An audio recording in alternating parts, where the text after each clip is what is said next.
কোনো বেঈমানকে কি দিত না? এক ডোক পানি কোনো বেঈমানকে আল্লাহ তাআলা দিত না।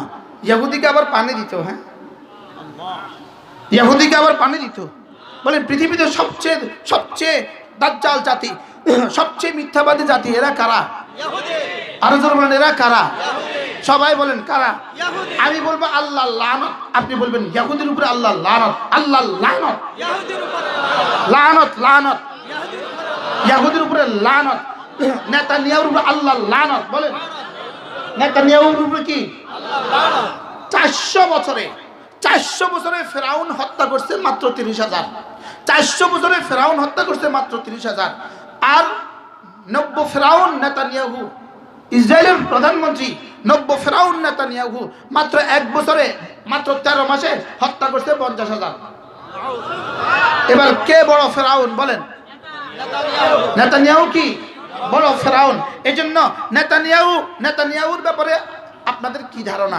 নেতানিয়াহুর ব্যাপারে আমার ধারণা, কালকে সূর্য উঠবে কি উঠবে না সন্দেহ আছে, লেকিন নেতানিয়াহু পৃথিবী থেকে ধ্বংস হবে, এটা আমার কোনো সন্দেহ নাই। আপনাদের সবার খেয়াল কি? বলেন খেয়াল কি? বলেন না ধ্বংস হবে, আবার বলেন ধ্বংস হবেই হবে। এই পৃথিবীর যত বাতিল আছে, পৃথিবীতে যত বাতিল আছে, সারা দুনিয়াতে যত বাতিল আছে, হযরত মৌলানা মুফতি সাঈদ আহমদ পালনপুরি रहमतुल्लाह अलैह আমাদের প্রিয় উস্তাদ হযরত পালনপুরি रहमतुल्लाह बोलते हैं, दुनिया के अंदर दो मछली, সমুদ্রের के अंदर दो मछली अगर झगड़े, সমুদ্রের তলদেশে দুইটা মাছ যদি ঝগড়া করে, এতেও বুঝবা ইহুদিদের ষড়যন্ত্র আছে। ইহুদিদের ষড়যন্ত্র কি বলেন আছে? কারা তাবলীগে ঝগড়া লাগালো? ইহুদিদের ষড়যন্ত্র। কারা এদেশে ওয়াহাবি আর সুন্নি বানাইলো? ইহুদিদের ষড়যন্ত্র। কারা রেজভি বানাইলো? ইহুদিদের ষড়যন্ত্র। বিএনপি আর আওয়ামী লীগ কারা বানাইলো? ইহুদিদের ষড়যন্ত্র। আপনি বলবেন বিএনপি আর আওয়ামী লীগ বুঝি ইহুদিদের ষড়যন্ত্র? হ্যাঁ, ইহুদিরাই তো বানাইছে। কারা বানাইছে বলেন? গণতন্ত্র কারা বানাইছে বলেন? ইহুদিরাই বানাইছে। এজন্য ইহুদিদের বাংলাদেশের বিরুদ্ধে ইহুদিদের সবচেয়ে বড় ষড়যন্ত্র ছিল ইসকন ছিল।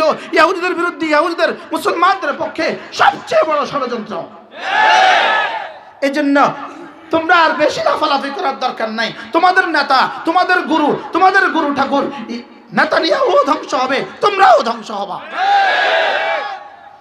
আজকে সর্বপ্রথম ইসকনের হাতে যে নওজোয়ান শাহাদাত বরণ করেছে, আল্লাহ তাকে শাহাদাতের উচ্চ মাকাম দান করেন। এটা হলো এরা সূচনা করেছে, সূচনা, কিন্তু এদের জানা নাই এদের গুরু ঠাকুর যে ধ্বংসের দ্বার প্রান্তে দাঁড়িয়ে আছে। হইতে পারে আগামী ফজর পর্যন্ত রবার তাকে সময় দিবে না। কি হয় ইনশাআল্লাহ? বলেন না ইনশাআল্লাহ? বলেন ইনশাআল্লাহ? বলেন ইনশাআল্লাহ? যদি এই নিউজ সকালবেলা আসে তো কেমন লাগবে আপনাদের কাছে? কি হয়? ধ্বংস হবেই হবে। বলেন ধ্বংস হবে। এজন্য যে ইহুদির জন্য লানত দেয় না তার ইমানের সমস্যা আছে। যে ইহুদিদের জন্য কি দেয় না বলেন লানত দেয় না তার ইমানের সমস্যা আছে। তো দোয়া করো, দোয়া করো, দোয়া করো। ও তোমার ঘরে সাপ ঢুকছে, তুমি এখন দোয়া করবা। সাপ ঢুকছে এখন কি দোয়া করবে না লাঠি দিবে? বলেন না। এজন্য ইসকনের মোকাবেলায় দাঁড়ানো ছাড়া, লাঠি নেওয়া ছাড়া কোনো রাস্তা না। কি বলছি বলেন?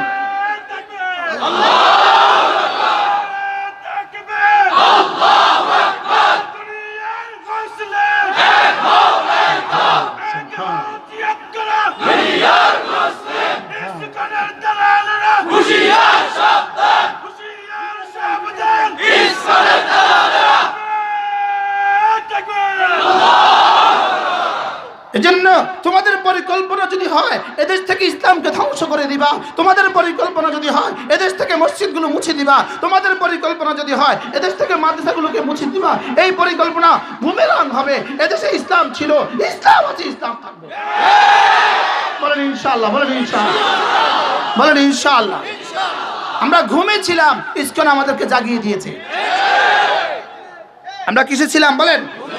আমরা ঘুমিয়েছিলাম, ইসকন আমাদেরকে নতুন করে জাগিয়ে দিয়েছে। এরা আমাদেরকে জাগিয়ে দিয়েছে। এরা আমাদেরকে কি করেছে বলেন? এরা আমাদেরকে জাগিয়ে দিয়েছে। এজন্য চট্টগ্রামের এই ঘটনার জন্য ইনশাআল্লাহ ইসকনকে জবাব দিতেই হবে ইনশাআল্লাহ। মুসলমান ইটের জবাবে পাথর দিতে জানে। 7ই অক্টোবর, চোখে দেখো না 7ই অক্টোবর, আর চোখে দেখো না 5ই আগস্ট। 5ই আগস্ট চোখে দেখো না কিছু, চোখে দেখো না কি? 5ই আগস্ট মনে আছে আপনাদের?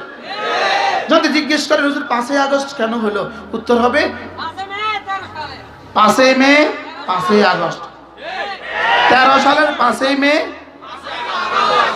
আর কি 24 সালের কি 5ই আগস্ট। এজন্য আজকের এই দিনও মনে রাখা উচিত। আজকের এই তারিখ কত? 26শে নভেম্বর 2024। ইসকনের হাতে প্রথম শহীদ হয়েছে অ্যাডভোকেট সাইফুল ইসলাম। এটা ইসকনের হাতে প্রথম শাহাদাত দিবস। ইসকনের হাতে কি দিবস বলেন? প্রথম শাহাদাত দিবস।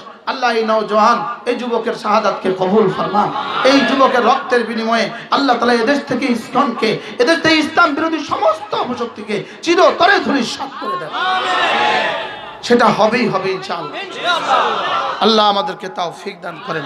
হ্যাঁ, কথা তো দূর চলে গেছে না?